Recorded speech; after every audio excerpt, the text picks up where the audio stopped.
Welcome back from part 7, which is final part. Anyways, let's continue. In 2015, Amazon secured a US $600 million contract with the CIA, which poses a potential conflict of interest involving the Bezos, owned the Washington Post and his newspaper's coverage of the CIA. Kate Martin, director of the Center for National Security Studies, said it's a serious potential conflict of interest for a major newspaper like the Washington Post to have a contractual relationship with the government and the most secret part of the government. This was later followed by a US $10 billion contract with the Department of Defense. In May 2018, Amazon threatened the Seattle City Council over an employee-head tax proposal that would have funded houselessness services and low-income housing. The tax would have cost Amazon about $800 per employee, or 0.7% of their average salary. In retaliation, Amazon paused construction on the new building, threatened to limit further investment in the city, and funded a repeal campaign. Although originally passed, the measure was soon repealed after an extensive repeal campaign, spearheaded by Amazon. The incentives given by the Metropolitan Council of Nashville and Davidson County to Amazon for their new Operations Center of Excellence in Nashville Yards, a site owned by developer Southwest Value Partners, have been controversial, including the decision by the Tennessee Department of Economic and Community Development to keep the full extent of the agreement secret.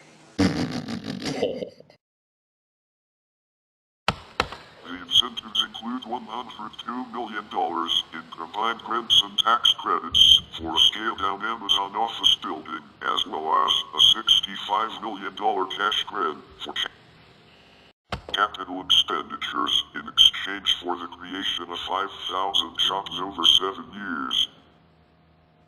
The Tennessee Coalition for Open Government called for more transparency.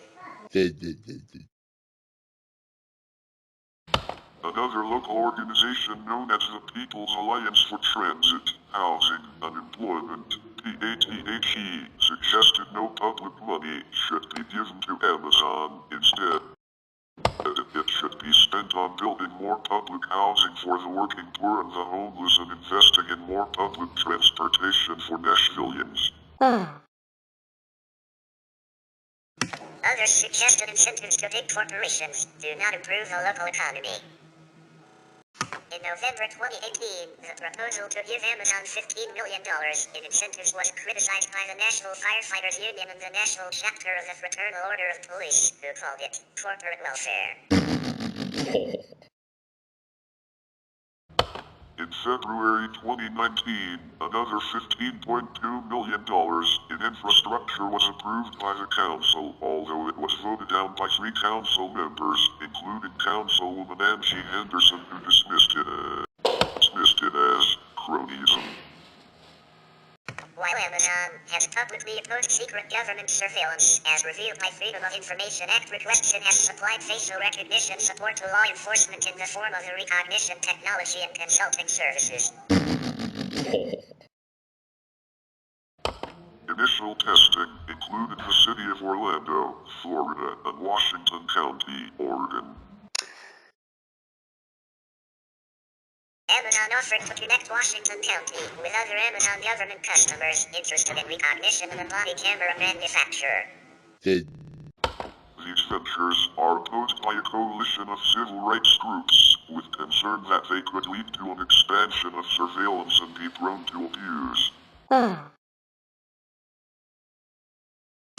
Specifically, it could automate the identification and tracking of anyone, particularly in the context of potential police body camera integration. Because of the backlash, the city of Orlando publicly stated it will no longer use the technology, but may revisit this decision at a later date. The UK government awarded Amazon a contract that gives the company free access to healthcare information collected by the UK's National Health Service. This will let people have their medical questions answered by Amazon's Alexa. The material, which excludes patient data, could also allow the company to make, advertise, and sell its own products. The contract allows Amazon access to information on symptoms, causes and definitions of conditions, and all related copyrightable content and data and other materials.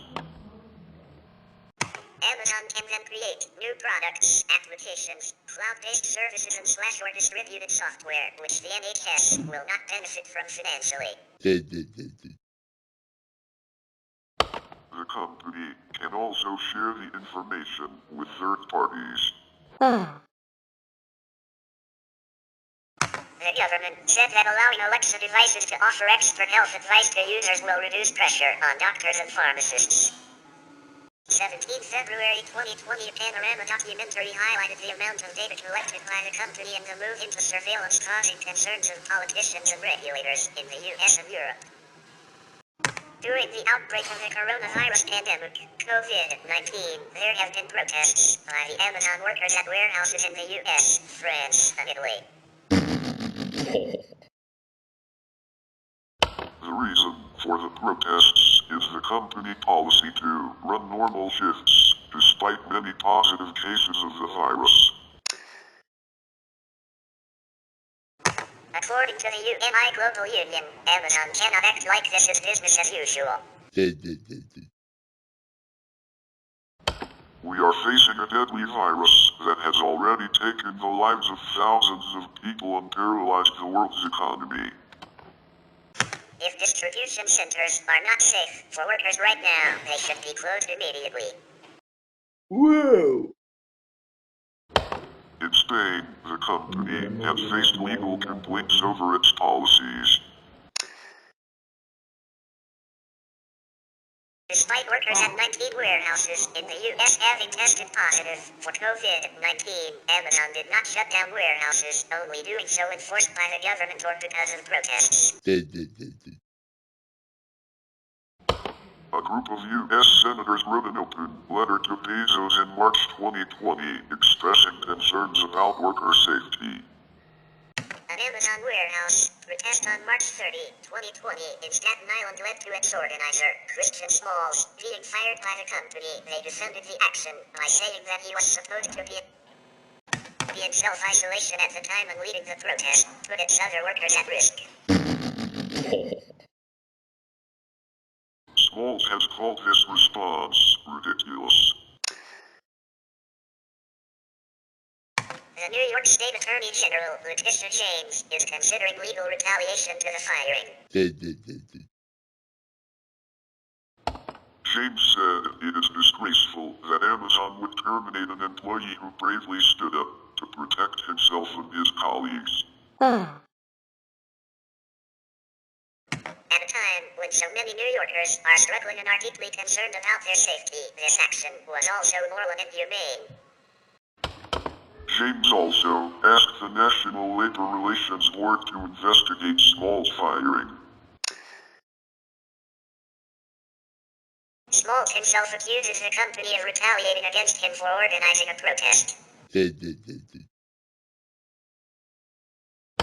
At the Staten Island warehouse, one case of COVID-19 has been confirmed by Amazon. Workers believe there are more and say that the company has not cleaned the building, given them suitable protection, or informed them of potential cases.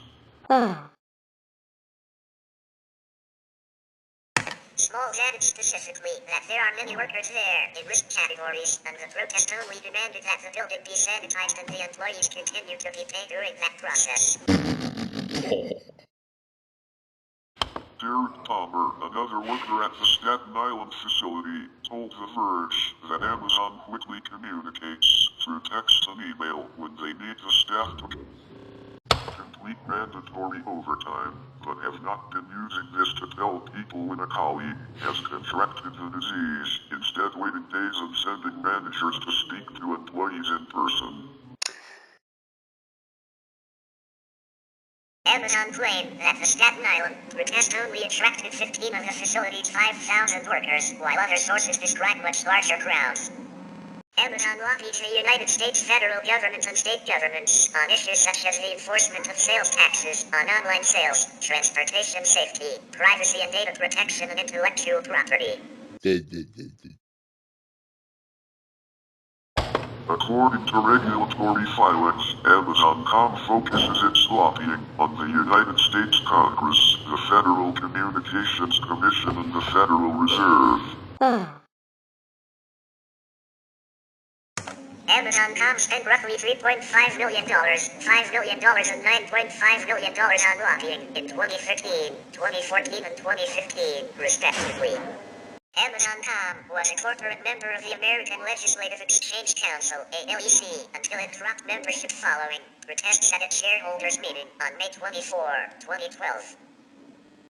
In 2014, Amazon expanded its lobbying practices as it prepared to lobby the Federal Aviation Administration to approve its drone delivery program, hiring the Kingdom Strauss Bar and Feld lobbying firm in June. Amazon and its lobbyists have visited with Federal Aviation Administration officials and aviation committees in Washington, D.C. to explain its plans to deliver packages. In 2019, it spent $16.8 in and had a team of 104 lobbyists, up from $14.4 in and 103 lobbyists in 2018. That's all today. Thank you for watching. Please subscribe and see you in episode 5.